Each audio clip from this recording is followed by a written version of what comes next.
Welcome to today's deep session. In the past few days, we are talking more about the mind and the paths beyond the mind. So I'm going very slow, बहुत धीरे जा रहा हूँ, so that you get a clear understanding of this whole path.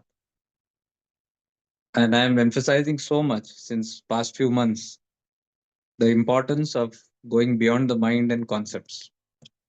जब तक concepts है तब तक आप ज्ञान मार्ग में पूर्णता उतर नहीं सकते, कोई भी concepts रहा तो. So till the time you are holding to any concepts, you cannot deepen this journey.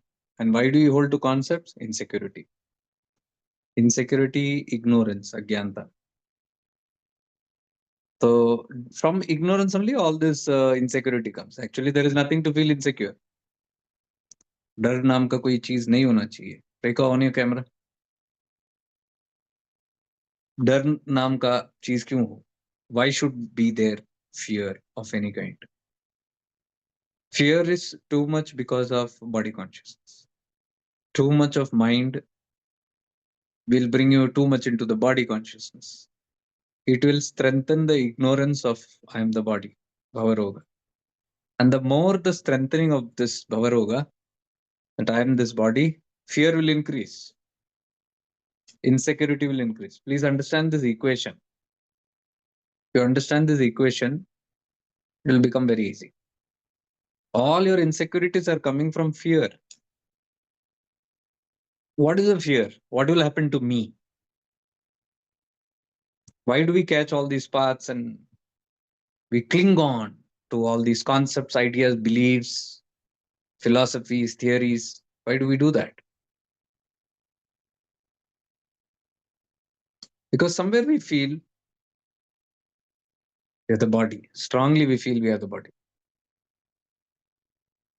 And the moment you feel you are the body, which is ignorance, usko hi अज्ञानता कहते हैं, fear will begin. And due to the fear, we do all sorts of things. All the clinging, all the bindings, including all the run for sadhana, all this desperation and frustration to run to gods, to do this and that. This is coming from a deep insecurity, deep fear. I told you many times this is Swartha Bhakti. That's why yesterday we were talking about having this razor sharp awareness. Without razor sharp awareness, it's useless because you'll avoid many things. If you overlook these things, then that's not the path of awareness. Please understand. Overlooking these things, what we are talking about, minute, we go to minute things. Remember, the whole journey is about removing my own flaws. It is nowhere else. You cannot gain anything from anywhere outside. The whole ultimatum will come that I purify myself. And how am I going to purify myself until I don't see my minutest of flaws? And where are these flaws hidden? In the subconscious? It is so sukshma, you can't find it. So we talk again and again about these kind of flaws. जो दिखाई नहीं देता, इतना सूक्ष्म है, समझ नहीं आता. इसलिए हम बार बार उन सब चीजों को ही लेके आते हैं. Carl Jung says this so beautifully. You cannot become enlightened by imagining visions of light. You cannot become enlightened by imagining visions of light, but by making the unconscious conscious.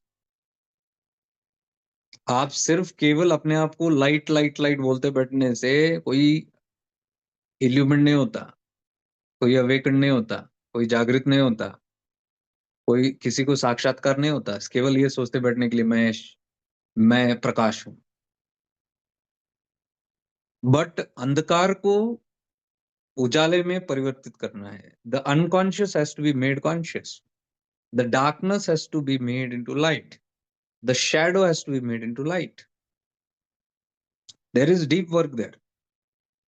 All these two programs which I did, Inner Alchemy and Inner Child Healing, are these shadows. You have to make them all conscious. ये अभी हम जो बात कर रहे हैं ना, छोटे छोटे छोटे चीज, Small, small things. They're not small things. Major shadows have.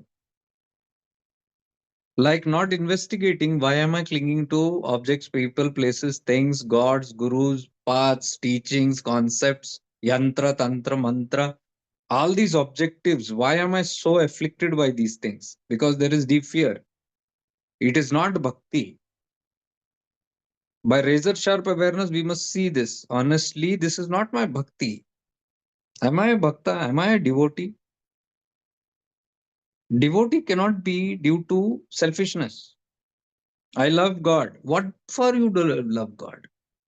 It's very easy to say, I love God. Investigate. You don't love God. You love God only when you need Him. Think about it. When life is blissful, does anybody think about God or Guru? If there was absolutely no problem in life, let's say no disease, no pain, no suffering in life, there would not have been a concept called God or Guru. These two concepts came only because there is a frightening experience, and then you want to hold on to that thing. Because now you know if you hold on to God, because you somewhere somebody told you God has created everything. So if God has created, even if you believe God has created everything, so you're going to catch the boss, right? The creator.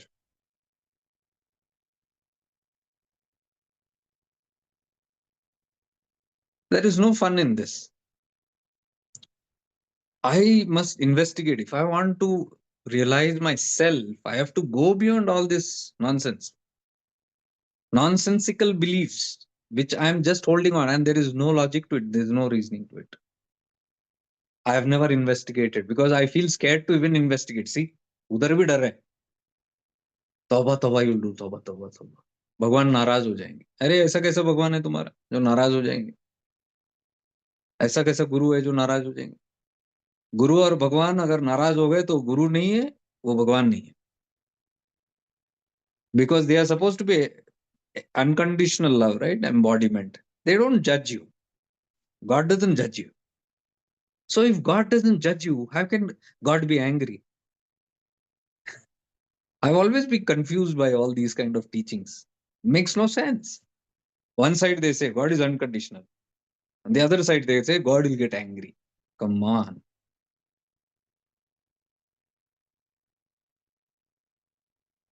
In Christianity they say your God is an angry God. Your God is a jealous God. Come on. Crap. Whoever wrote that, I condemn it outright. Yours is a jealous God. Che? What is the difference between that God and me? I am also a jealous person. Then I am also God. We have not understood. All these believers have never explored what is God. They just live on hearsay. Somebody told them, they will hear. The preachers of Bhagavad Gita, Quran, and Bible will keep on telling lot of things, and you listen to them with a mouth open. Buddhi brushed, मंद बुद्धि. No investigation. विवेक जागृत नहीं है. जो कोई कुछ भी बोला, you'll believe. So much of exploitation happens in the name of religion and spirituality. You are a believer of something, someone, some religion, some priest, some guru, some Maulana. And one day some other news comes which is not so pleasant to hear. And then you scratch your head. All these years I have been believing this. So we believe on face value. We believe on what we see. Our investigation is not there. Refuse to believe anything without investigating. No, God is going to punish you. God wants you to investigate.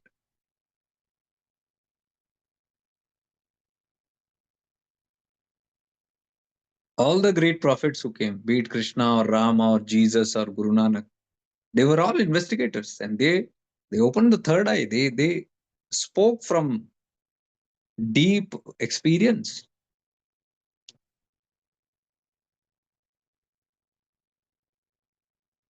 All the gurus also speak from experience. If any guru is just reading some scripture and telling you that's not a guru, anybody can do that. They have to investigate that truth, whatever they are teaching. They have to experience it, and when they have a conviction, they can teach that. You cannot read book and tell that. So अगर book पढ़ना है तो आप ही पढ़ लो. Read a book directly only. Why do you need a third party to interpret that and give you? Anybody can interpret so many ways. That is why Viveka is very important. Awareness is very important. If you kill this awareness, you have killed your God, you have killed your religion, you have killed yourself. Because your religion also doesn't give you peace. Where your God is giving you peace, tell me. What kind of a God is that which doesn't give you peace? You pray so hardly. You love that God so hardly, and that all in the end, what happens? You are still disappointed. Somewhere you have to question. If God is unconditional love, if God is beauty, if God is wisdom, if God is peace, why am I not experiencing that God then? Though I love that God. You have to experience. You have to ask this question. Only then there can be progress in this path. Otherwise, there is no progress. You're stuck because you're stuck in some beliefs.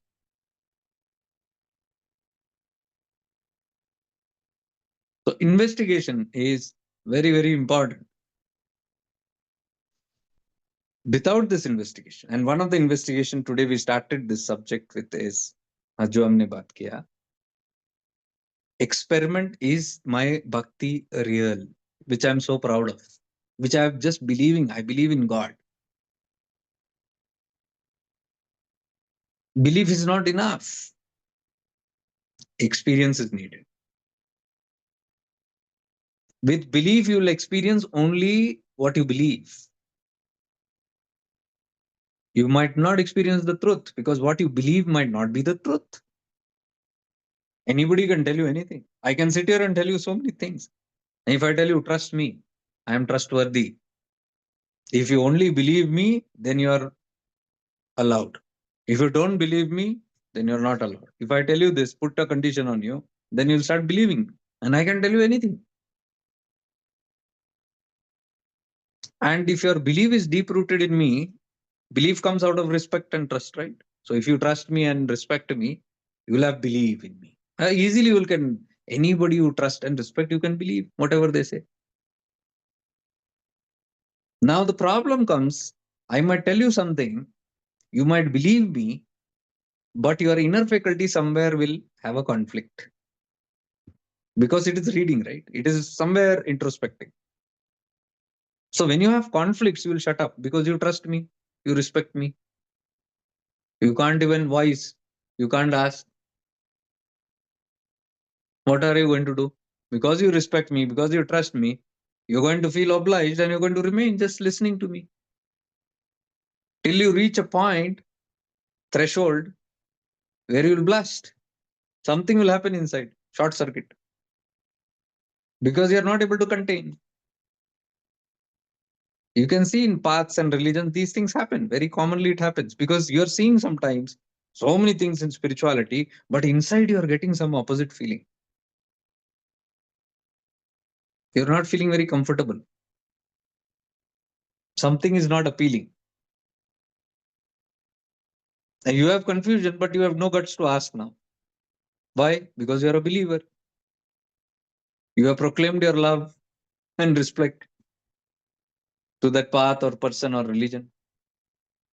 Zero, open your camera.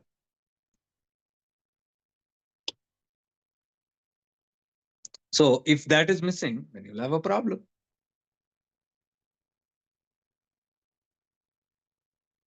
But here, see, we are not just going by all these teachings and preachings. We are simply sitting here and investigating what am I doing?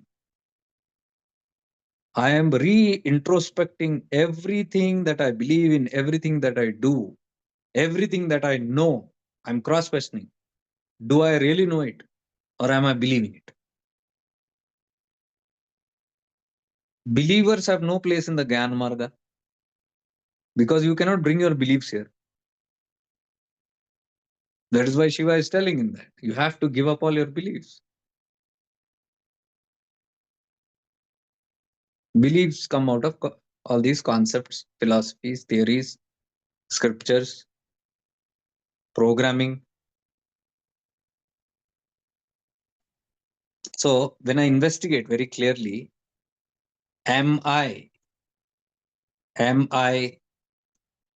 really having pure bhakti? Do I really love God? You'll understand I do not love him or her, because I'm loving only because I'm scared. The more my scare, the more devotion I will show. Have you seen this? The more scared you feel, the more problems you have in the world, the more you'll pray. Lesser problem, rest the prayers. See this equation. From here at least chal kapat dikhta hai na. From here, this point at least, I can see this transparently. What kind of, but I'm not ready to investigate. I'm studying all the scriptures, I'm studying all the outside knowledge, but I'm not studying myself. That is why Christ said, know thyself first. Know thyself completely, you'll know me.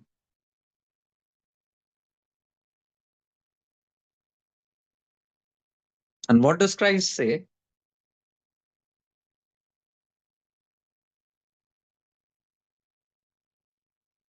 Know that you are only God. Bible says, be still and know that I am God. So there also, that only is being taught. Nischala tattvam. Be still. Once you are still, you'll understand I am only that pure awareness. I am only God. That is only what is told in Vedanta as Aham Brahmasmi. I am God. And Jesus also said that I am that I am. I am that. So to understand God, I have to understand myself. That is why Christ said, know thyself. Because thyself is God. And how will you know thyself is God? You have to become still. Be still and know that I am God. Ramana Maharshi taught this very clearly. He often recited the words of Jesus Christ. Be still and know that I am God. Still is Arunachala. Achala. Mountain that is still.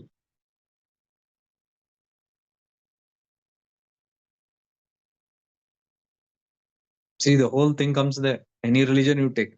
So this is how we must investigate religion, not by another here and say that God is in Swargaloka or Jannat or heavens. Where is that heaven? Heaven is only in your books. You investigate clearly, you'll understand according to law of karma, you make your heaven, you make your hell here in the now. Present is heaven and hell based on how you are performing in your spirituality. If you have become pure, then even hellish situation will become heaven. If you are not pure, even heaven will become hell for you. You will have everything in life, like heaven, life, but your hell mind will create hell. Mind will be suffering in hell. तृप्ति नहीं है, सुकून नहीं है, शांति नहीं है, health नहीं है, peace नहीं है. Everything is there. Heaven is gifted by God, but you chose to make it hell. Why? Mind is impure. Devil is sitting there.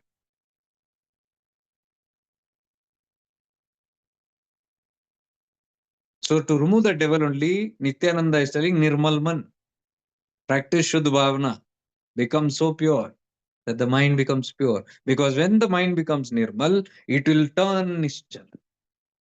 It will become Nischal, silent, still, not moving. And that is what Jesus is telling. Be still and know I am God. Ayana udari, gum firke. Comes there only everything. So the question is, why am I not still? Because there is a lot of ignorances in my mind. Ignorances keep me scared all the time. I have a lot of fear. Where is this fear coming from? From all that bullshit knowledge and concepts and beliefs that you have stuck there. It's like dung there. It's useless. Somewhere we have to investigate and find out what have my beliefs done to me. Has it given me peace? What kind of belief is that? That doesn't give you peace. Because beliefs are not based on reality. And you are reality. You are always seeking reality. But your beliefs are talking just on some hope. It will talk on tomorrow. It will tell God is there, He'll take care of you. Doesn't your belief say that? God is watching you. God is taking care of you. So if you are really believing God is watching you and taking care of you, why are you scared then? Then two of the things does not work. Either God is really not watching you and He is not with you, that is why you are scared. Or if you say no, He is watching me and He's then you are not sure if He is watching. You have a doubt. Because if He's really watching and if He's really with you, no doubt, you shouldn't be scared. Please investigate these things. Don't be happy being a believer. Become a seeker. Don't be a believer. Become a seeker. Jesus said, seek and you shall find. Seek. He didn't say believe and you shall find. Seek and you shall find. How will you seek? Seek means what? See. How will you see? Not by the two eyes, but by the third eye.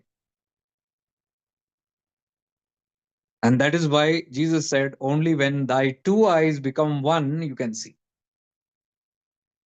With these two eyes, you'll see the world, falseness, all the temporariness that comes and goes.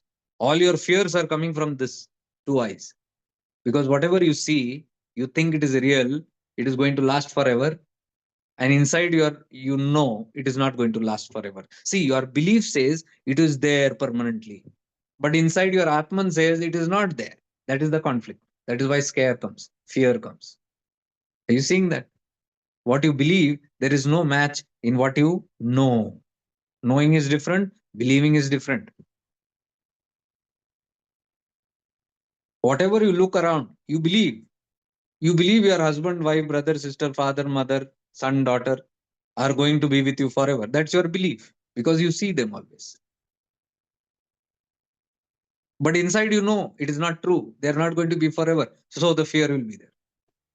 Your belief only is bringing that fear. False belief. Yet you don't give up the false belief. Why? Because you're not seeking.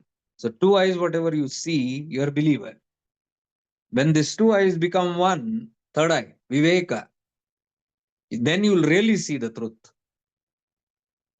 And this path, what we are talking here, shifting into awareness, is all about the third eye, Viveka. Two is duality. One is non-duality, Advaita. ये द्वैत है. Two. This becomes one, Advait. It has to become one.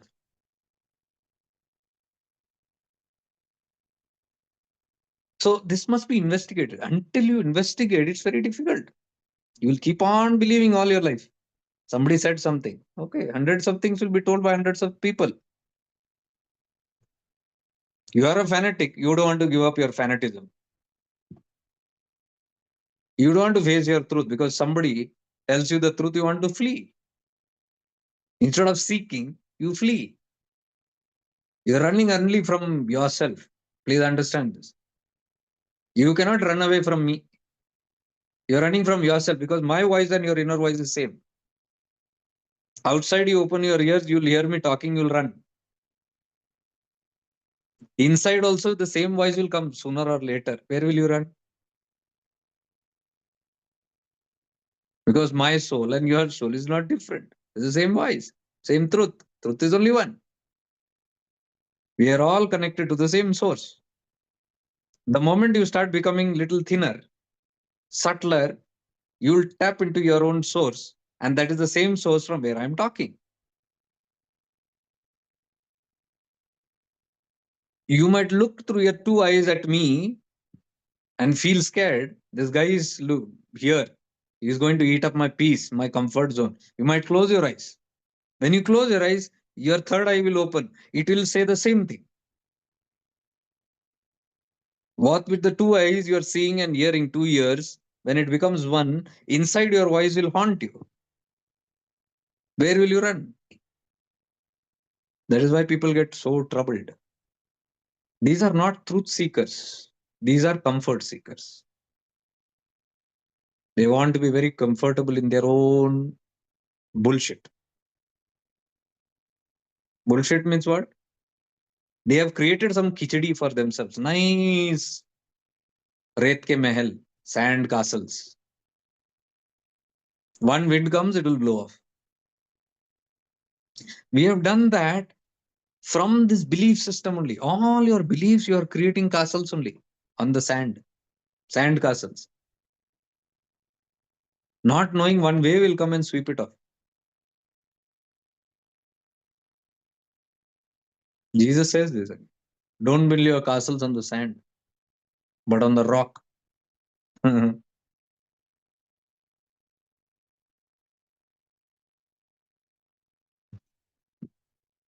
So these truths should see, these truths are there everywhere. These truths are like that seed that Jesus says. Last Sunday, Easter Sunday, we discussed this, right? The seeds, the truth seeds, it will sprout only where there is fertile land. A man came and spread the seeds. Some went and fell on the road. The birds came and pecked it. Some went and fell into the thorns. Worms came and ate it. In the thorn, it can't grow. Some fell on the rock. It dried up. And some fell on fertile land. There, the harvest was so rich. That is this. So, whatever I'm talking will go only to fertile souls. If your land is fertile, that is a receptivity, clear introspection, not as a believer. You are introspecting from inside. What you are hearing from outside, from inside, when you connect properly, you can know whether it's a truth or not. And then you accept that truth. Don't be just a believer. Without introspection, if you listen to somebody and trust somebody, there is no chance, there is no guarantee. That is why most of the people are disappointed after they keep believing they are preachers. Blind belief, because they love that preacher, they trust that preacher, or they respect that preacher, or whatever reasons. And that love, respect, and the trust which is there, that is swartha. It is not genuine. You trust your preachers and teachers and leaders only because there is a insecurity inside. You're trying to cling. You're desperately wanting help. That is why you are listening to anything at that time. बोलते हैं ना डूबते को तिनके का सहारा काफी. One who is drowning, even a speck is enough to hold on to. So all our life story has come from these kind of episodes. Life में दिक्कतें आई, हमने पकड़ लिया कुछ तो ठीक है, पकड़ा ठीक है. There's no, it's not a fault. It's not faulty if you've caught, because that is also grace. But then after you catch on, then at least you have to awaken, because उस time पे समझ नहीं आता. Okay, you desperately catch, but after you are safe, you can do something, right?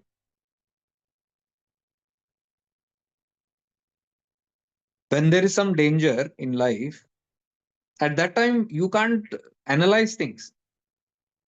What appeals you do? If there is a fire in the building, if there is an earthquake, if there is some danger happening, you can't, don't sit there and meditate, and you just, it's a reflex action. You do whatever has to be done. After you're on safe ground, then you think what to do next. That is a natural reaction. So that's how we are guided in life. Reflex actions is there. You must have done many things that way, frantically, but once you settle down, it is your responsibility now to investigate and carve your way out of it. You frantically caught something, someone, when you are in desperate need, but then after that, after things settle down, you're lazy enough, you don't want to do anything there. You submit yourself that you only do now. It might be your God, it might be your preachers, it might be your gurus, it might be your leaders, it might be your mentors, whoever. You have submitted and telling now you do. I am paying your membership. Now you do. Or I'm paying my loyalty. Look here, how great disciple I am of yours. Look here, how great, nice follower I am. A very sincere follower. Now you have to do, you have to pay the price. I'm giving, from my side now for tit for tat. बहुत सारे ऐसे संबंध ऐसे ही होते हैं tit for tat होते हैं indirect धमकी रहता है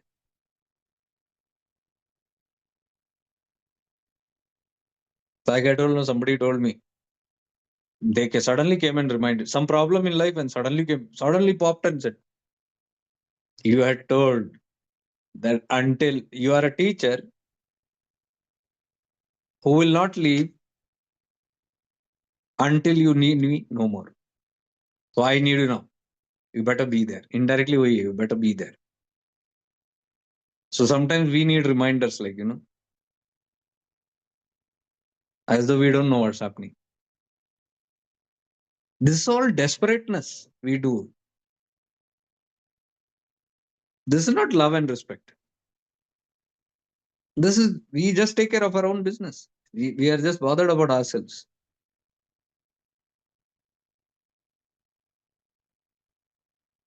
That is why we never go into taking responsibilities for people. Yeah, ऐसे सब होता है problems. You have to take your utmost responsibilities. I don't get into that guru shishya business. I don't want to. Nor I want to make anybody a student because I know that's what hazards are there in that. It is hard to find somebody that way, and I don't want to put my head into that and train somebody into that and then bring. क्यों काय को चाहिए मगर if somebody wants, they will take up their own cross and start walking. That is what Jesus said. Take up your own cross and walk.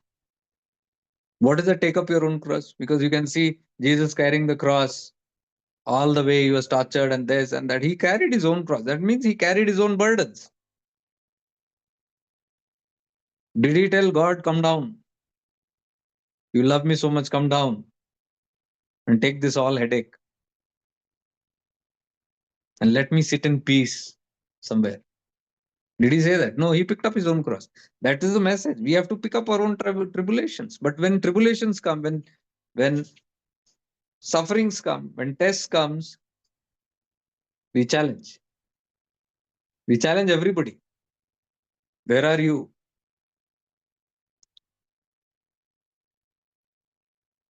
In fact, Jesus, before being crucified also, he went. He was scared. In the Garden of Gethsemane. He had a deep intuition that he is going to be arrested and something terrible is coming. So he went out and he cried in the Garden of Gethsemane. He cried out to Lord saying that, have you forsaken me? Have you given up on me? And then he heard the Paravani. This is for the highest good. This is meant to be.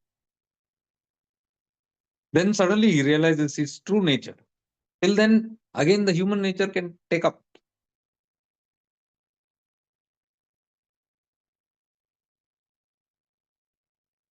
So it might feel a little weird that Jesus cried. Who did not cry? Even Rama cried. What does all these shows? What do these stories show? They are all about us only. They represent us. They are showing the two forms of all these avatars. We are that avatars. One side is we are affected by the human.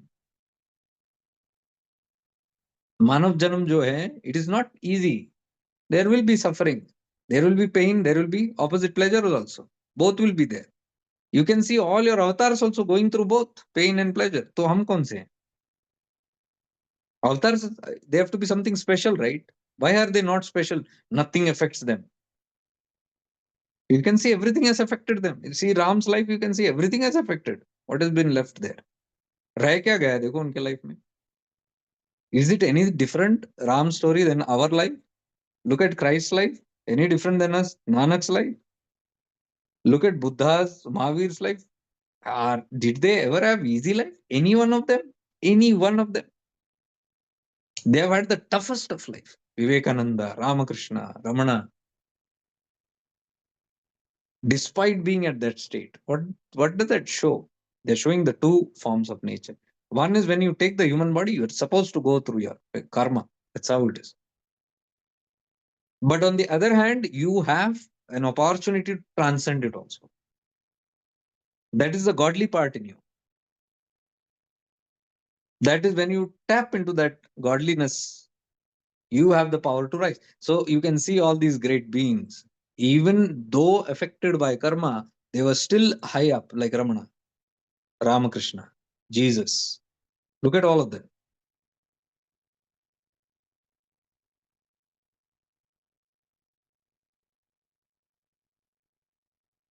This is where we need to investigate. Introspection means investigation into these aspects. It is not simply sitting believing something. Believers will never do anything because for them, God is there to do something. Laziest people, believers are. They will never work on themselves. I have never seen believers working on themselves.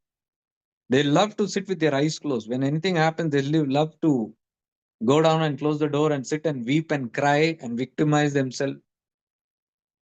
That crying also is cunning crying because it's a victim crying.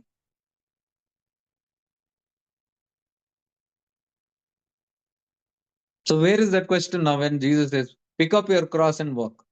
Where who's picking up the cross?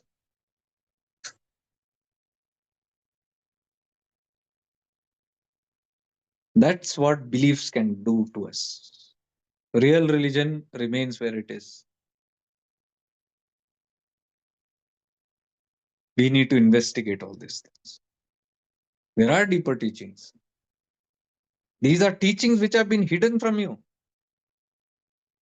And I pick those teachings only.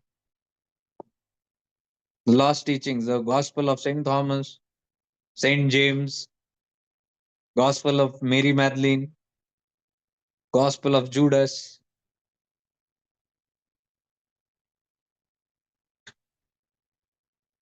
This is where the things are hidden. And what should be told is hidden. What should not, what is very regular that can make you believe is out there, collecting believers. And all these seekings which I'm revealing, these teachings which I'm revealing, they're all seekers' teachings. They're not believers. Where they are making believers, tell me. All those who did the 3 days with me, Good Friday, Saturday, and Easter Sunday webinar, find out how deep it was, how practical, how real these teachings are. Did you ever feel like it is a Christian teaching? It's so much of Vedanta, Upanishads, and same stuff. Truth is all one only.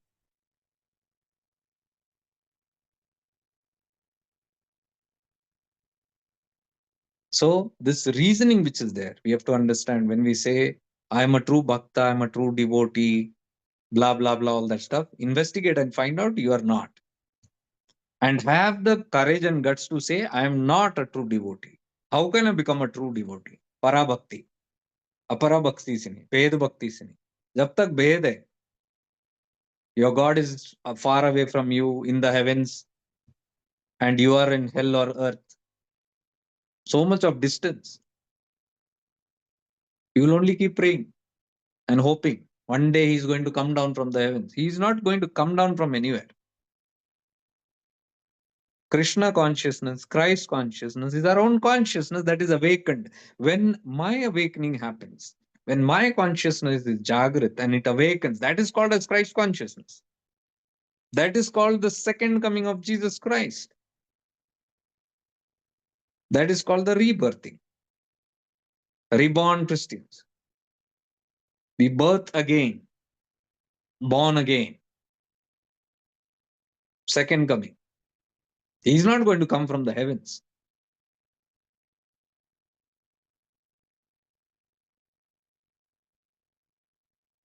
So when we don't understand these things, we can create all kind of hallucinations in this mind and sit projecting those beliefs. On one hand, we say Christ is in heaven. On the other hand, we say Christ is within me. How contradictory, my dear. We say Krishna is in this loka. Shiva is in that loka. Shiva is in Shivaloka. And then you say Shiva is in me also. And sometimes you say Shiva is in everything. Then you say everything is Shiva only. Then if everything is Shiva, why did you separate him that he is in that loka? If he is in everything, then why do you go to Kailasha to meet him? Contradictory beliefs, but we only don't know what we are doing. We'll believe everything. We have to investigate what is the meaning of this. And you say he is in everything. He is in me. What does it mean? There also, if you believe, you'll be in trouble. You have to investigate. When you hear this, you have to say, I want to find out.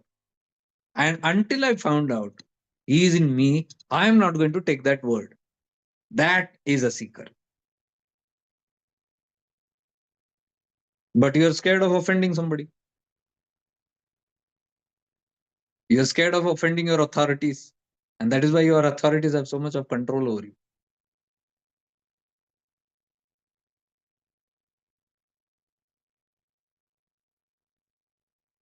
That is why the authorities fear third eye being opened. Two eyes become one. That is why such teachings are kept hidden. Because they don't want you to awaken. Why is all this secret knowledge इतना बात करते हैं? Sacred, deep knowledge, hidden truths, ये सब ये क्यों छुपा हुआ है? Why is all this hidden? Firstly, because nobody wants it to be shared. Nobody wants things to make it common. You see, once upon a time, even simple scripts like even Durga Shapshati could not be read by everybody, you know. Only the Brahmins eligible. Not just read it, even listen to it. You can't listen to it. You're not worthy to listen to it. Anybody other than that upper class. And thus it was kept hidden, secretive. Rest all world is unworthy. A class of people held all this secret teaching. That's happened even in all religions. Why do you think the Gospel of Saint Thomas is limited? Secrets, everything is there in that, because once you know that, you will have a direct contact with Christ. And third parties don't want that. Once you know the sutras, Shiva sutras very clearly, you will have direct contact with Shivas, and the third parties don't want that.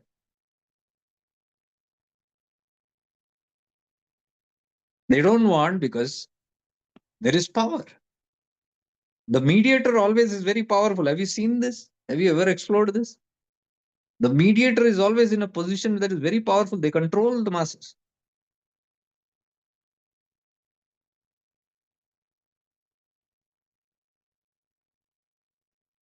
As though without them, there is no access to God. You go to a temple, church, mosque, you will see a person standing there, a mediator, who will say certain things. You have to pass through them so that your word goes to God. Your prayers go to God. And you have to pay a price for that. Vasanta, on your camera. You have to pay a price for that. Without paying the price for that, you cannot get God. Again, a control. Now, what will you do if you are desperately wanting God? What will you do?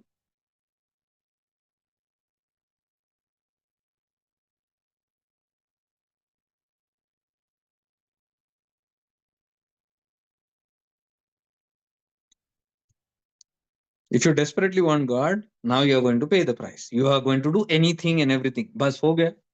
आ गए ना मुट्ठी में. Why? Who made that? You only believed that you need a mediator to go to God. You only put a belief on yourself. Your belief only made you that way. A victim, a slave. Now sit, bear the cost for it.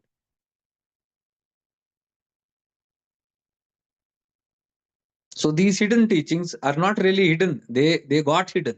They were deliberately hidden.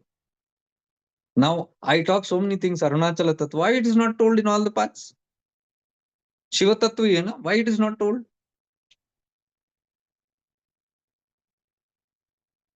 Devi Kalotra, why it is not told in all the paths? I question this, everybody. Devi Kalotra is the highest, final Updesha given by Shiva to Parvati. Why it is not taught in all the Shiva paths? Because वो खुल गया तो सब खुल गया, रह क्या गया? In that, what is being told? You don't need concepts, you don't need beliefs, you don't need meditation, you don't need this, you don't need that. Give up everything. Who will want to tell that? So these things are hidden by men only.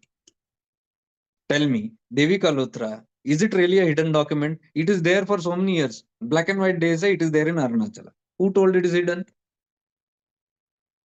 But nobody projected these things. So many documents are there, so many tattvas are there. Even in Upanishads and Vedas, even in Tantra Shastras, there are so many great tantras. But what is famous? What kind of tantras? I won't say anything. You look, which kind of tantra sadhana is more famous? Vigya or Mehra Tantra is famous. It transcends all the tantras.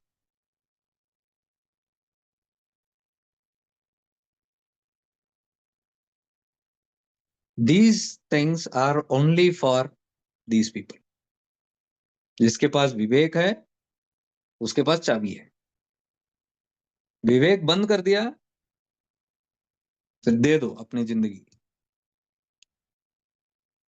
And borrow fear.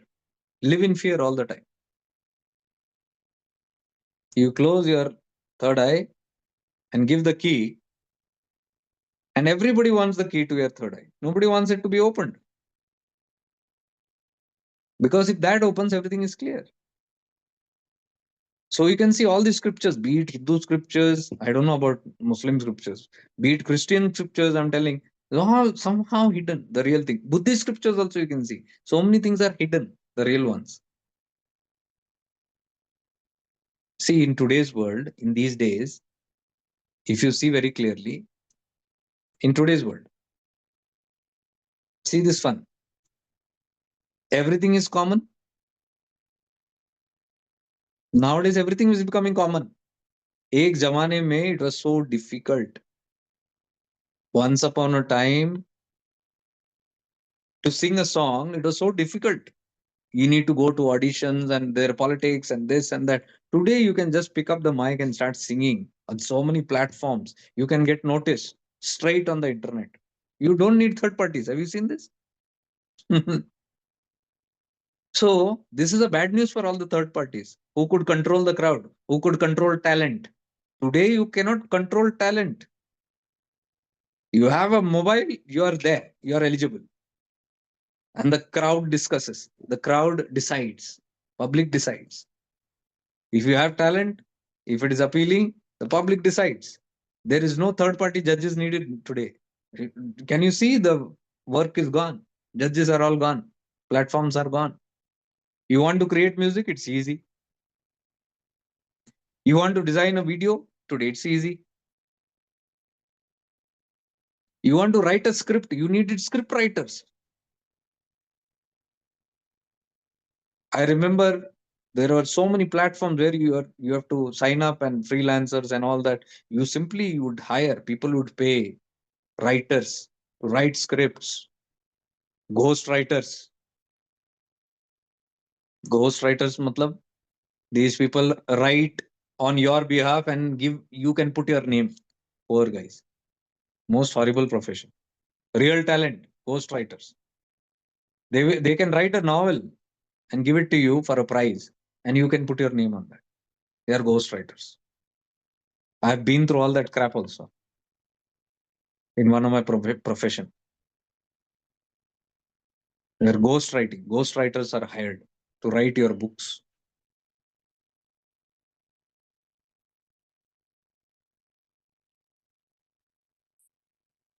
Most of the books today written by the so-called well-established people are all this only. उनके पास कहाँ time है लिखने को book? Higher करो, talent को पकड़ो। जमाना वो था, टैलेंट को पकड़ो, टैलेंट को यूज करो, नाम अपना डालो। You see in all the big companies, big organizations, you think the head guys have the whole creative skills? There are a team, bunch of people who are working. They do day and night, and the signature is somebody else. Copyright. Projection क्या होता है? It is being produced by the powerful and wealthy people, but who are working there? Bunch of idiots. Why idiots? Because they don't know. Band. They don't have the opportunity. You can say that was once upon a time. Today, it's not the case. So there was exploitation was very easy in the previous 1 decade back also. You go to a TRP show, you go to a creative shows, you can be done anything, any your results, anything. But today, you can do it directly on the internet. So if this powerful tool called internet ये अगर नहीं होता, so all these people would never got an opportunity to directly perform or directly exhibit their skills or talents or their potentials on directly on the social media. If internet was not there, they would not be able to do it, including me.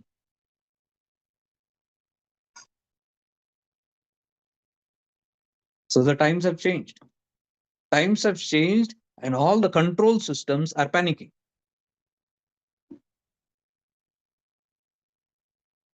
You can see all the even music companies are panicking because talent is coming up like anything. Anybody's taking a guitar and starting off.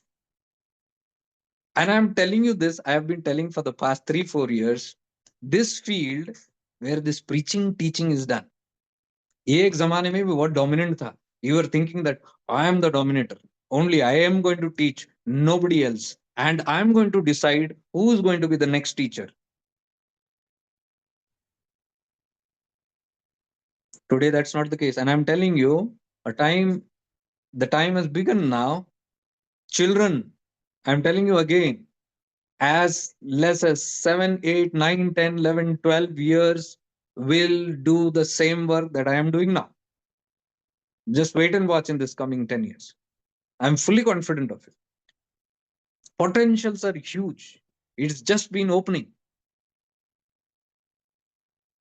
Now imagine if these things come out. That is why the truths are coming out. 1 decade back, 2 decade back, all these truths, so-called truths, were not available. Today, the potential is there to simply bring it out.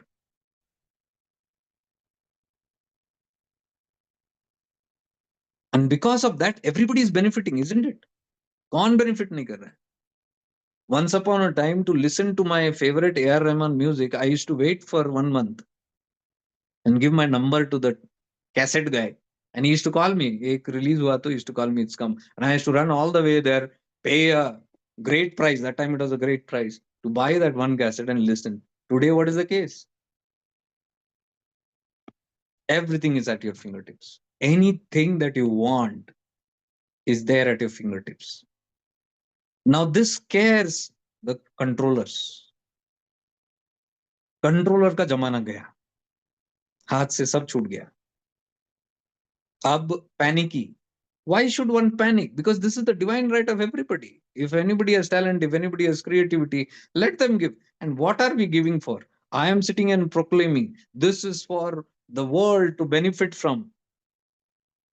So, should the world benefit only when I do it? Why not 10 people like me or 100 people like me stand and do the same work and more of the world benefit? नहीं, वो ठीक नहीं लगता. Then तुम्हारे अंदर कुछ स्वार्थ है. Then vested interest hai. We have to check these, and these things will open up. That's the beauty of the ascension of the planet. When the planet is ascending, all these things happen. I've made for past 10, 15 years, I'm talking the earth ascending and all these control systems will go. From this angle, I'm telling many other dominance also will go. All this is being shaken up, deeply being shaken up. Systems are being shaken up. It is not exactly on the same. Fear and control is losing its power. People are becoming more educated. People are having more awareness and consciousness now. People know everything. You cannot fool the public now. एक जमाने में सब बंद था. You can tell anything to the people, and that time believers were there. Today you won't find believers. Children of this generation are not believers. Try to make them a believer and see what will happen. Your fathers, your great grandfathers, unke great grandfathers, all were believers. Now you try to put that generation next to the next generation. They will not accept it. Why? Times are changing. So we must appreciate the time. You cannot go by the old time. Those who are trying to go by the old time will suffer. Controllers are suffering because they are thinking they are going to be dominant everywhere. We are going to make a complete dominancy on these things. It is ours and it will remain ours forever. No.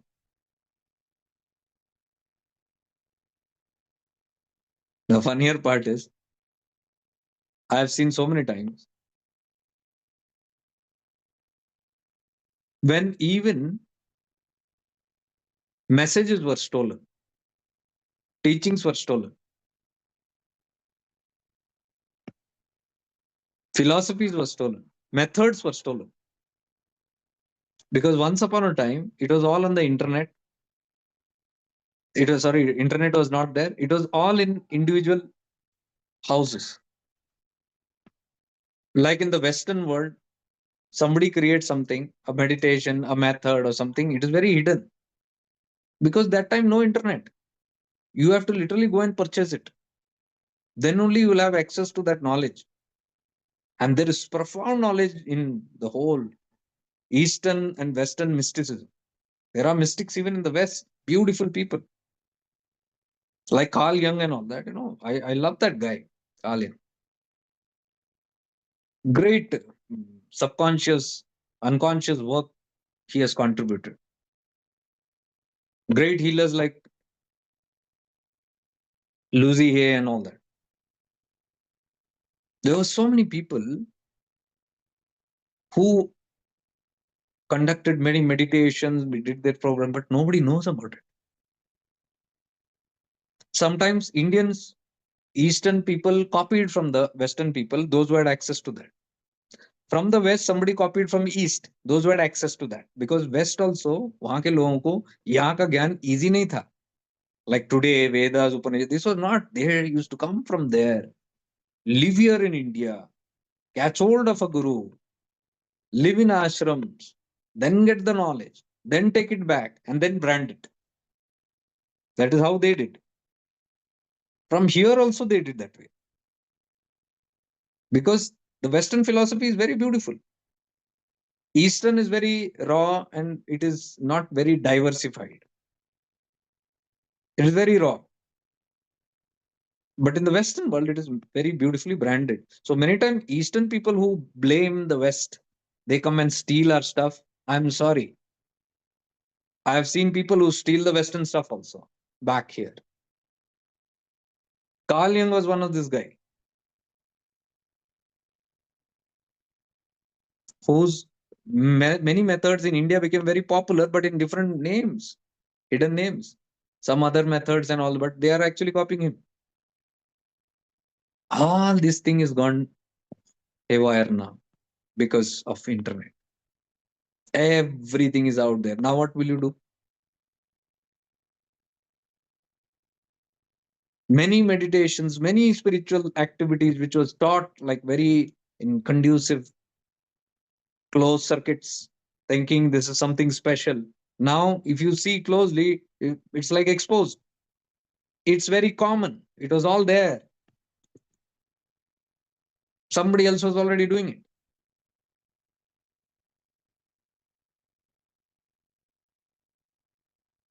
So this exposure, this is an era of exposure. It exposes everything. All the hidden, so called, there is nothing hidden now anymore. Why? Because everybody's inner consciousness is awakening, and as it is awakening, they are getting access. The universe only is making all the bandos, everything so easily. What we are talking here and all, so easy it is now. 10 years back, 5 years back, you wouldn't have even heard of all these things. These practices, you would have to come to Ramana Ashram only to do it. There are people who have left everything and come there from 1917 and 80s, given up everything and staying there, yet finding it difficult to understand. Today it's so easy. Sitting in any corner of the world, you can still connect, understand, and even experience it. Direct hand. This is grace. This is evolution. This is the rise of Satyuga, what you can see. It's moving towards that direction. So now we cannot sit claiming all these things. That is why all these dominant systems will start eventually breaking up. You can see the more illumination is happening inside. What once upon a time was like a very deep thing, like, I was reading even Ramana's, Ramakrishna's books. In that also, so much of teachings are given on to do japa for 1 year, meditate for 1 year. It's like that. It is those days. And those days, how many people did japa? Very rare. Only who went to ashramas, they did it. Because without a guru, you cannot get initiated. Sitting at home, you cannot do all that. So to go to an ashram was a privilege. Today, you can sit, the fingertips, you can connect to anything, you can do anything. And that is why evolution is faster now, very fast. Don't believe anybody if they say it is going very slow, it will take a lot of time. This is all old fashioned stuff. You can see your consciousness rising like anything very quickly. You can experience it in you only. How past 5 years, 10 years, so slow motion it was going, and now suddenly it's all moving at a rapid pace. And you can feel it, evolution happening. You can feel around. You can see your people, you can see the new generations coming. It's all changing. So that should help us understand that this is all awakening now. Now the fear thing is dying. Fear comes when there is lack of knowledge, when there is agyanta, darkness. So people are kept in darkness once upon a time. Now you can't. Light is spreading. Everybody, it's Jot se Jot Jagao is literally happening. Everybody is getting illumined. Even those who are trying to prevent it, they cannot. ये अपनी मतलब जागीर नहीं है कि we prevent it. You cannot do selfish motives here. It's open to everybody. So once upon a time, what we could not understand, the inner guru, for example, like Nisardat Maharaj and Ramana, and they were all teachers of those black and white days. Huh? Those days they used to tell that inner guru, outer guru leads you to inner guru and things like that. Those days they were talking about concepts and all that. How rare it was. But today, very commonly, the generations, you can see today, I can see the posts on Nisardat Maharaj. I can see so many young people are listening to Nisardat Maharaj. Ramana Maharishi, young crowd, children taking interest in Ramana's teachings. That's something. I mean, that cannot happen without grace. All God's grace. So we are all blessed. It should never feel like blessing comes through mediators only. Somebody who's controlling the grace. That cannot be. We all have direct access. That's what I'm trying to again and again repeatedly tell. We have direct access. That is Apo Dipo Bhava. I'm the light.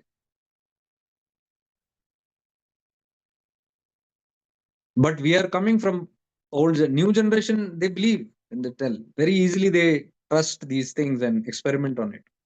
I tell the children, they just take it. But I tell the oldies, they don't, because they have been programmed. They're coming from some old generations that is still in their lurking in their mind. So they are so scared. Old generation people. New generation, they can easily adapt. So please understand, it is our own ignorances what we are holding. We are only holding it. We are all destined, we are all worthy of light because we are light. It's not that we are dark and some light is coming from. We are light, but the avarana, what we discuss.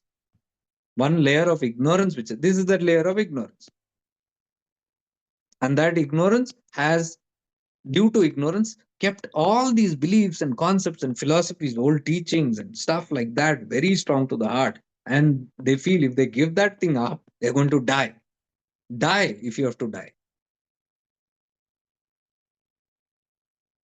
Because that death only will lead you to immortal life. That death is the death of ego. When you say, I'll die, something will happen, die then. Let the ego die. What remains will be that pure thing. Carl Jung used to talk so deeply about the death of ego. How, when somebody, that's what we are going to do this Sunday. How, when we are wanting to change, something tells us from within, I have to change. And I say, I'm going to change. I take all the decisions, I'm going to change. And the moment you take that decision, you see life is come to an halt. Suddenly there is no movement. Sab atak gaya. Very excitedly, you took some step, and then everything stops. It looks like it is regressing back also. But what's really happening is universe is testing you. Whether what you program, what you thought about, what you want to design, are you even capable of handling it? And we are in our old fashioned ways. We have new dreams, but old fashions. We will not give our old fashions. Old beliefs nahi chhodenge, tab tak kuch nahi hoga. That is why you get stuck. New plans, but old ways you are not giving up. And universe will come and test you. That when you say, I want to change, I want to bring a new change in my life, and then you don't give up your own ways, that is where you see suffering coming. And then you say, Arey, I wanted to do something nice, and problems after problems are coming. They are not problems, they are not punishments. The universe is simply shaking and telling you, move away from that old belief systems. What you want, bring that into your reality and live it. The universe tests you means it will not take just by you're telling, oh, I want it.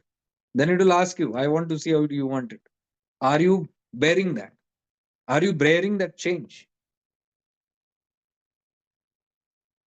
If it sees it's not, then it cannot provide you because you cannot handle it. New energies, new systems require a different personality. It cannot go with the old one. Old one is too clogged, constipated. It cannot work on that. So when you have new dreams or new changes, be ready to pay the price. And that readiness is not by laziness. You have to introspect, you have to release all the flaws, those dark shadows, and make room for what is coming. That is what we'll be doing this Sunday. Then you'll see progress coming. Simply sitting there and telling, I am doing this meditation, I am doing that meditation, I believe in God, but God is not helping me. He's helping you, but you are not understanding the whole thing. You're simply not understanding how it works. I'm telling you, without changing the old you, you are never going to get the new you. And I'm seeing so many people are so stubborn and arrogant about it. They will not change. Then sit there. They'll say, I'm having confusion, I'm having trouble, I'm suffering, I'm going into depression. Go. You will not learn any other way. The goals are so high and the offerings are so cheap. The old me, the unchanged me, the same one, same personality, same attitudes. I don't want to change that. I don't want to give up that. Then you don't expect the new thing to come. If you want new change, then you have to work on yourself. That is called self work, inner work. I have to go. That's the price I'm telling. That's how you prove your worthiness to God. I'm worthy of you. How do you say worthy? I'm worthy of you. I have so much of dirt in me, but I want to become worthy of you. Then give up the dirt or clean up the dirt.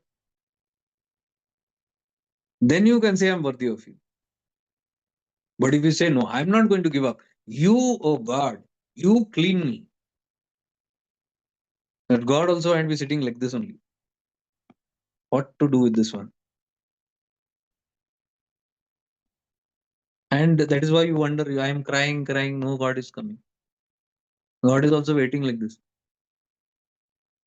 Because the more you cry, what is going to happen in that crying? Crying is the old you. So you have not understood. There is no point in crying because this is my own karma. But you refuse to say that. Problem comes, I want to cry. So when you cry and self pity and victimize, you are simply saying, I don't care about this karma theory.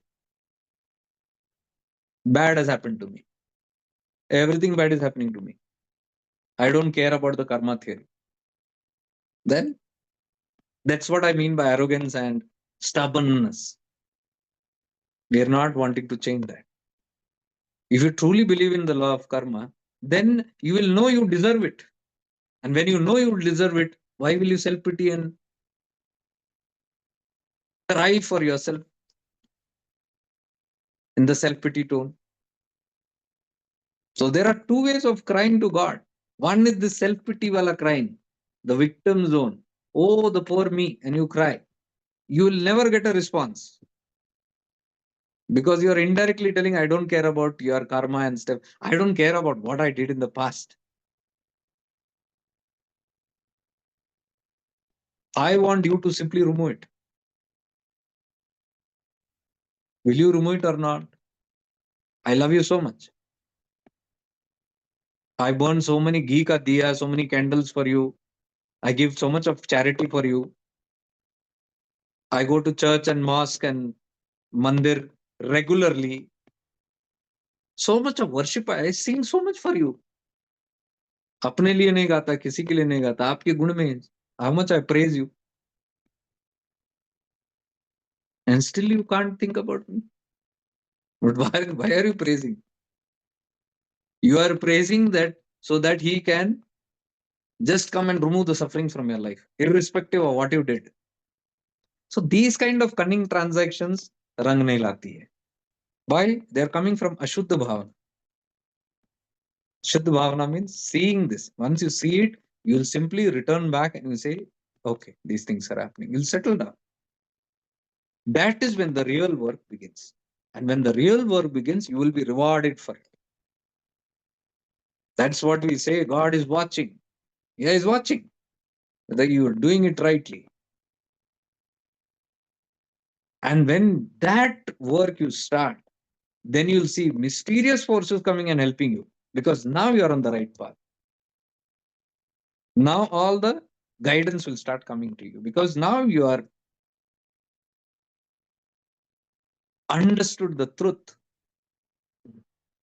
Now you're living authentically. Now you pray and see.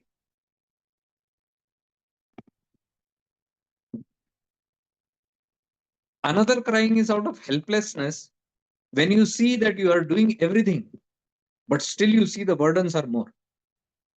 You're doing everything honestly, but still you are facing that. That crying is where you'll be answered. Understood? That crying, even Jesus cried, right? And that was answered to him. The moment he was reminded this is meant to be, and what is our life? Meant to be only, right?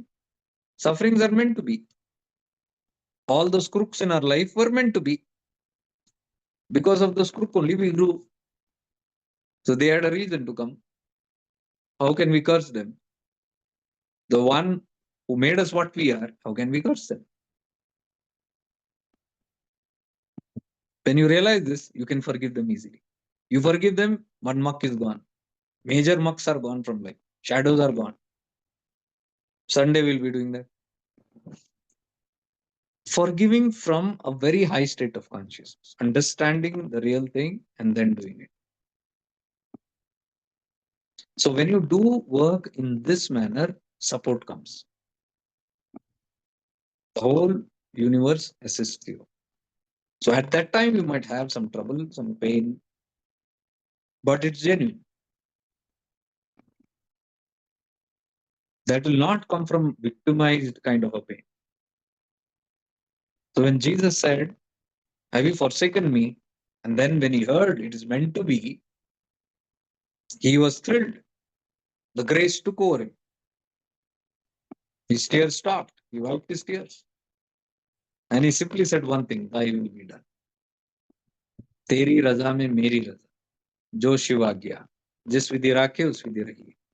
Got up and went, and the whole thing unwinded. He remained untouched by it. The power of that God consciousness lifted him, though the Prarabdha was in certain way, but he remained elevated. That is called the grace of God.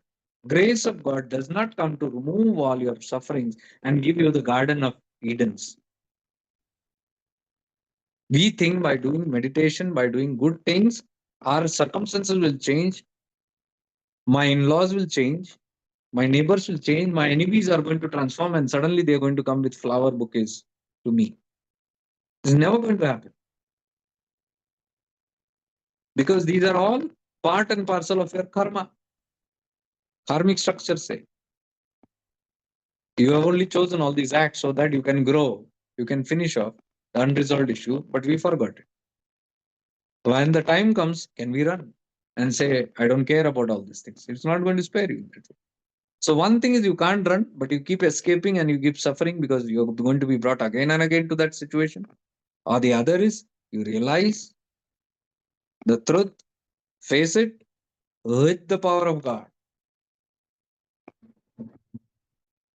Face these things with what is the power of God? Raise your consciousness. That is the power of God. Stay in awareness. Lift up your awareness. The impact of the prarabdhas will start reducing. You can see already. Nothing has changed around you. Things are same. But when you become more aware, the impact is different. The way you react to things are different. The way you suffer is different.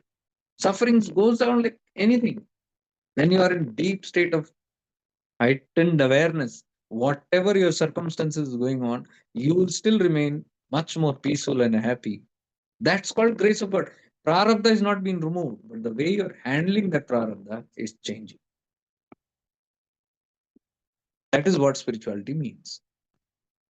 So these things come when we are more aware and more introspecting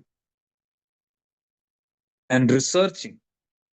So all that I'm trying to give in these deep sessions and things like these are more awareness. I think I'll put this episode into YouTube. It's good. Some of the sessions of deep sessions, I'll put it on YouTube. It will help people, except the places where we might sit a little more and contemplate deeply, and those things I'll not put because that needs worthiness.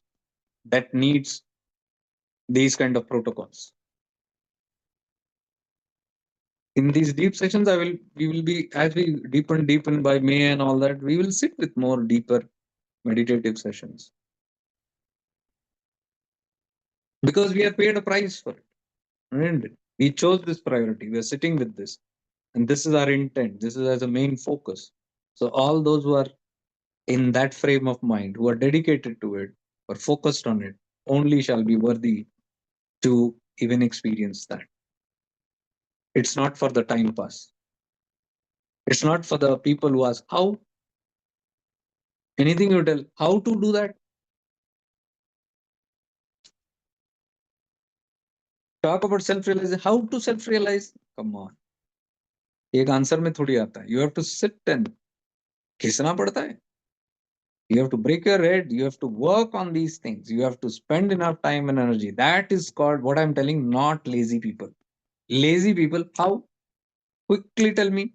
Take this money, tell me the sutras, secrets. They will never get it because you cannot get rid of. It's a lifetime investment on what we are doing. So it takes time and it takes patience, it takes work. And I'm telling you, if that work is done, you will be rewarded. That grace comes because in all that work that you do, you are cleansing so much because there is so deep understanding that the work is all here, what I need to do. It's not anywhere else. And that's the result. See, all those who have been on this path for past 2, 3 years, you only introspect, and see your changes. What has happened? Did that just come by showing your face for 1 month, once in a month, or twice in a year, or attending one retreat? No, it has been a continuous process. With so many processes you have been involved, so many satsangs we have had, almost daily we have. For the past 3 years we are having. That's close to 1,000 plus days, and that's not simple. So that much of work is going on. And when you work on that, when you contemplate deeply on that, then you understand the science of all the spirituality and the science of all the masters, the science of tattvas, without falling into those beliefs of what you have been programmed. Those who are ready to break the programs and sit with open, fertile lands will surely benefit from it. Those who are closing their doors, it will take time. It's not that they are doomed or something, it will take time. Somebody wrote a message to me on Messenger. This person sends me message once in a year. He was a very good friend of mine, but suddenly he lost touch because when the moment I started talking and the moment I had a platform, there when this platform came, I lost many friends. Many of them just vanished the moment I started talking. Most of them I found were jealous. So they feel like, how can you do that? Or we were all listening to somebody, you are also listening, and somebody now you have become a guru or something like that. You don't like that. Okay, that's your attitude, your wish. So many went that way in those times. But then, they can't resist also. They are 1 year, one eye will constantly be here. I tell you, go buy. You follow whatever you want. Nobody is stopping you. But still, one eye will be here. And periodically, they will come occasionally. Some festival moment, may something they will come and they will put some old teachings into me, either to trigger me or either to tell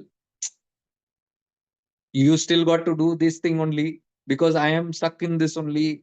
So you got to do this only. How can you go ahead on this? How can you go anywhere other than this when I am stuck in this? You also got to be stuck. So many people try to get me stuck. These are my old friends. Huh? Rest strangers never do this. Old friends do it. They will post something and trigger something, and I will give them a proper answer to whatever that. So they will bring their own conditioned, their dharma, their path, and their whatever slogans and things that they have, and I'll go vipreet. So if somebody comes and tell Hare Krishna, I will see from what angle they're doing. I will tell them Namah Shivaya. Somebody is telling me Namah Shivaya, I'll say Assalamu Alaikum, and I'll see the reaction. If they're explosive, I'll say bye. If they don't explode, I know that these are the guys who have understood there is no Namah Shivaya, there is no Hari Om, there is no Hallelujah. These are all concepts. You have been programmed in a certain way. The same Chaitanya, you are calling it in your way, but you are very proud of it. You are very over proud of it. Now you are trying to prove somebody wrong by proclaiming that particular word. You're trying to show your word is superior and the others are inferior. So I put another opposite word and check them. Many run that time only. So I've been seeing this whole pattern for almost 2 years now. People are so scared in their own stuff, but they won't leave me alone. Somehow they want to. Why I'm telling this is because you will have many people in your life also doing this. They are scared.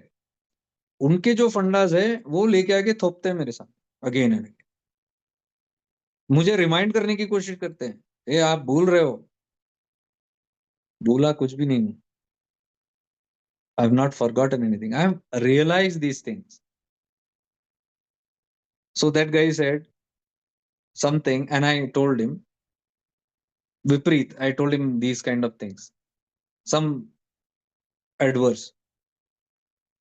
Then he said, I don't understand you. I got into a path because you were in that path. If you remember, you only motivated me, and I got into a path. Now, what you speak is so contradictory. I feel so confused. I told him, you need not get confused. Why are you getting confused? Because your eye is here.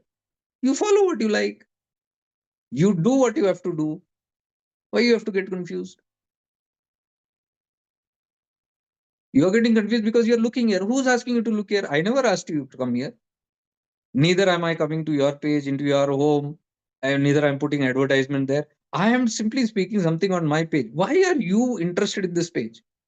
That means something. Then he said, Mere bhai, what you speak is the truth.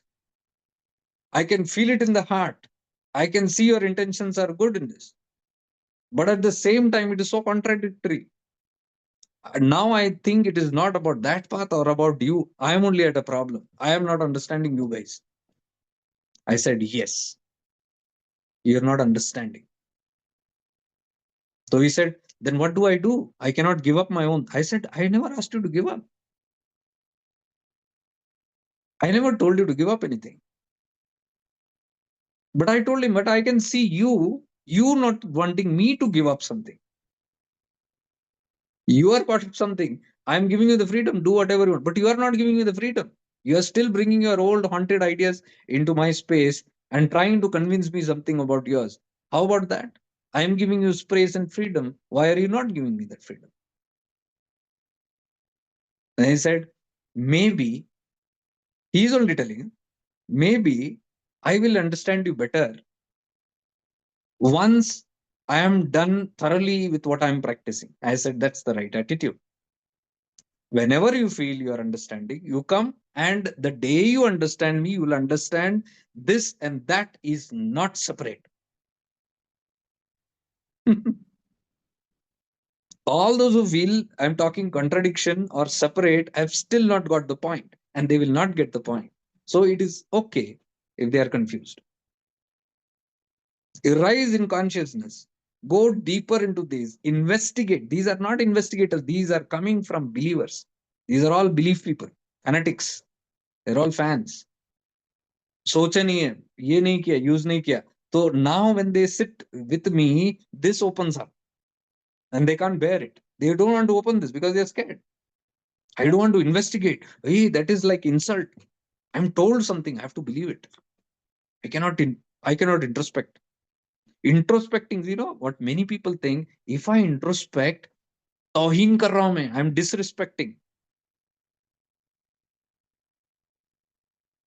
I say nobody can help you. You be that. What you want to be. You are choosing that. You be that. I refuse to be that. And you cannot change me on that. Nobody can change me on that.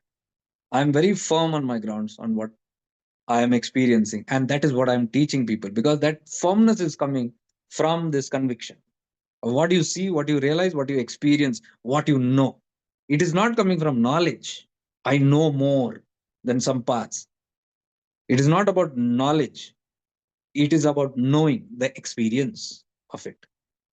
And my experience, first, even I used to doubt. I doubted myself because the program is so solid. You can't think out of the box. 1 year went in my own doubt only. I'm thinking, what am I doing? And then the God's grace, all these tattvas started coming in front of me. One by one, everything came, and Ramana Tattva and everything. And I said, oh my God, such a relief. I thought this is something different. And people are behind me telling, you're doing something wrong. You're talking something different. And I'm looking at these books and textures, you know, everything is what I believe and what I'm experiencing. Then I said, okay, life answers you. That is when I embraced these books. I said, that's it. Now I understand whenever is anybody is having a problem with scare, I've been through that. Because of their own programming, they are scared to explore. I also had that. They are doubting themselves. I also doubted myself. Until the Lord put proof to me, evidence to put to me and said, relax. What you know, what you're understanding, what you're feeling is true. So I am sharing this with the people to make them relax. When whatever they know, somebody tells them it's okay, relax, they will be like, okay. I thought I was only alone. I met so many people who came into my life and then they said, you know what? I thought only I was thinking like this. I thought I was feeling this odd feelings. Kya ho raha hai mere sath? I was thinking. Then when you talk, and when I'm looking at your videos, this is what I feel. This is what I know. I said, welcome. For me, it happened through Arunachala. For you, it is happening maybe through this platform. That's okay. 10 minutes ahead. Okay. So, one point in this that I'll just add from all that occultism and this and that we heard. This is all about Paul Brunton writing. Okay. This past few days, what I was talking about Arunachala, this is the conversation between Paul Brunton and Ramana Maharshi. So, whatever I was telling all about the mind paths and things like that, this is all written by Paul Brunton based on the conversations that he had with Ramana Maharshi. So if you read the Paul Brenton's one book is there, Practical Spirituality, I think. Living Practical Spirituality, something is there. I'll share that once again. If you read that book, he has thoroughly erased all these concepts about cults and the wrong beliefs that we have about Guru, Tattva, and things. He made it very, very clear in that by in his own writing. And I follow Paul Brenton's words also very closely because Ramana himself, in that book, which is of Paul Brenton, in the starting, they have put one line of Ramana. It says, Ramana is saying this, follow PB closely because my Shakti works through him. PB is Paul Brenton. These are Ramana's words. I was always relating to Paul Brenton, but he's a very different man. He's a Westerner. He's not a fanatic. Instructions for spirituality seekers, spiritual seekers, something like that. Thanks, Harshad. It's a nice book, but you might not feel good. It will challenge all your old programmings, especially when you are in deep doubts. So, one book that I had always recommended from Ramana Ashram, you can all buy from Ramana Ashram, Conscious Immortality. Let me see if I have it. Yeah, this is one. He is Paul Brenton, sitting with Ramana. Conscious Immortality. This is a nice book. This has a good collection of very selected teachings of Ramana. It's not like who am I and directly on the self. All these kind what we are talking. It's about Paul Brenton's writings only. So it's a good book. You'll get a good grip on these things. So one more point that he says before I go to the next chapter tomorrow. He says asana is not necessary for the Jnani's way. He can practice in any place or posture.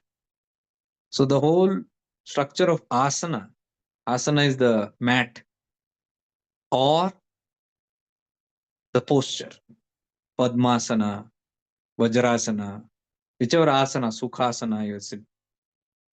That doesn't bother matter here in this path because here not so much of importance is given to the mind and body. Much more is given beyond the mind. So it doesn't matter whether you have an asana under your bottoms or you are sitting in certain positions.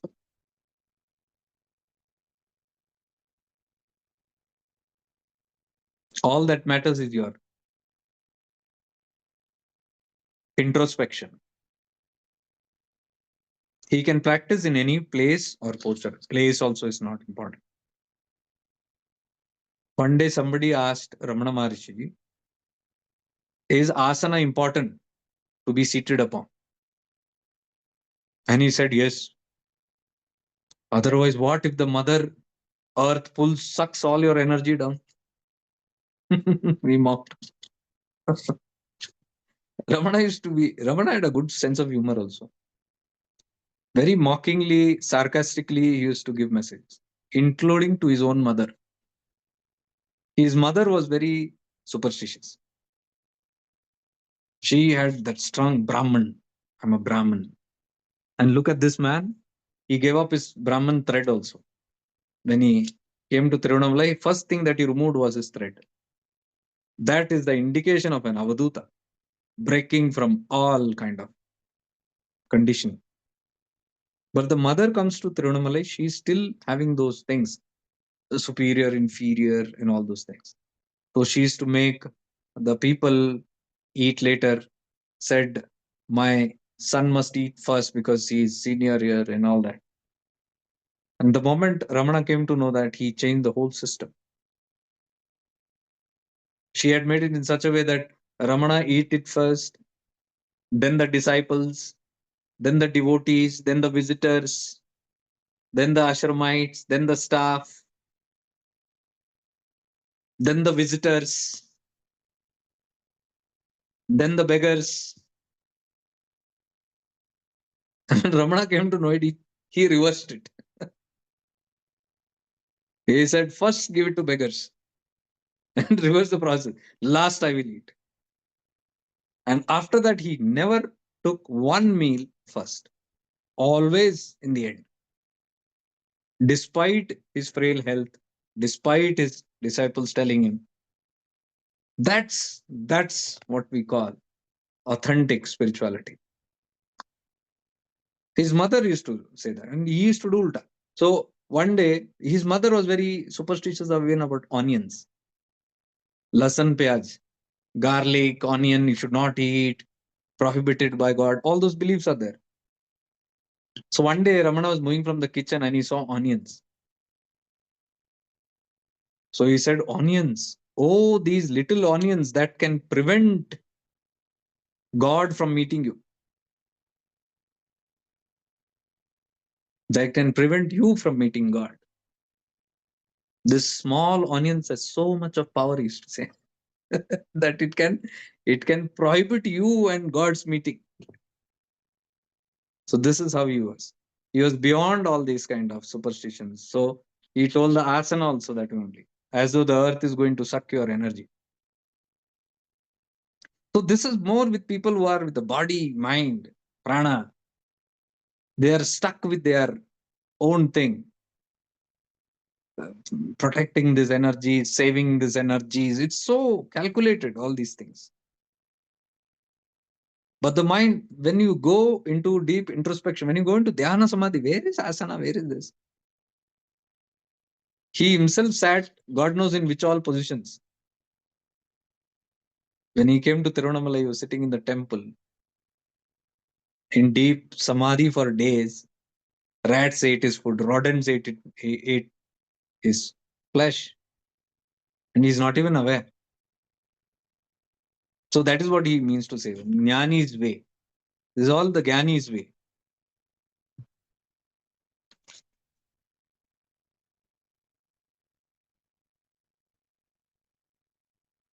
Okay, finally, in this chapter, he says, when Sundaresha Iyer, a local teacher, described yogic experience, including visions of light, ringing of bells, etc., which he was having. So Sundaresha Iyer was a local teacher, a disciple, a devotee of Ramana. He explained this person was having so much of yogic experiences, including deep visions of light, the ringing of bells, that nada, and etc. etc. Maharishi replied, they come and they would pass away, be only the witness. I myself had thousands of such experiences, but I had no one to go on to and consult about them. So these are good. So I was reading yesterday also in Ramana Ashram, in the book where Ma Sharada, Ramakrishna's wife, was telling one of the disciple about visions. He was asking about visions, and she said it's true and it's good.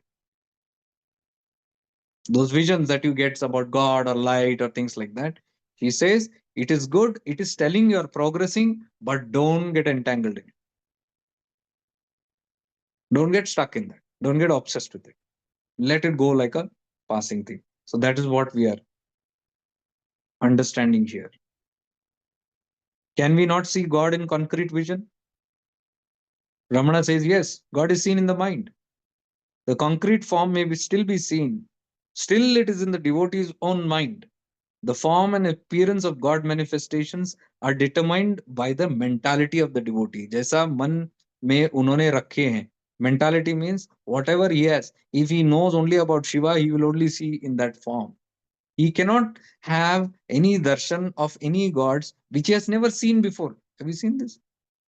Only jitna programmed information hai, only that he'll see. So that itself shows that the mind creates it. But the finality is not that, for still it has a sense of duality. इसमें द्वैत है. I am there and God is there.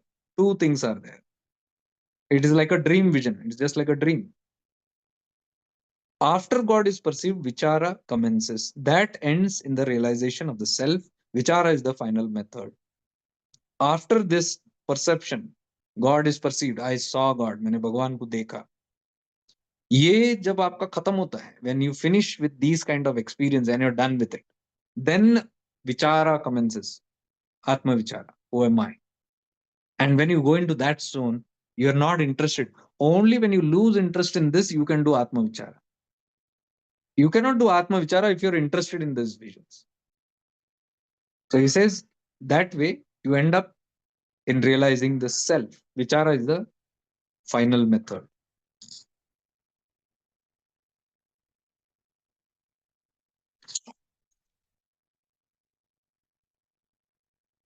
Okay. With this, I think this is all about going beyond yoga, beyond the mind, beyond all the body mind stuff. Tomorrow we'll continue with these questions like, does Vishnu, Shiva, etc. really exist? So tomorrow we'll investigate on what Ramana has to say about these kind of questions. Do they really exist or what? Ishvara, does he really exist? So we'll understand it deeper. Okay? Today is Thursday, right? Today is Thursday. Friday. Yeah, tomorrow we'll have one. And tomorrow I think we'll have, let's see. I'll let you know tomorrow. Because Saturday we'll be having a preparatory for the Sunday thing. And Sunday we are going into deep overhauling. And I believe if we do that, major part of this clouds can get reduced. Because I'm seeing again in the collective, those things are again forming up. Again, doubts and fears and worries and tensions and stress and panic and things like that.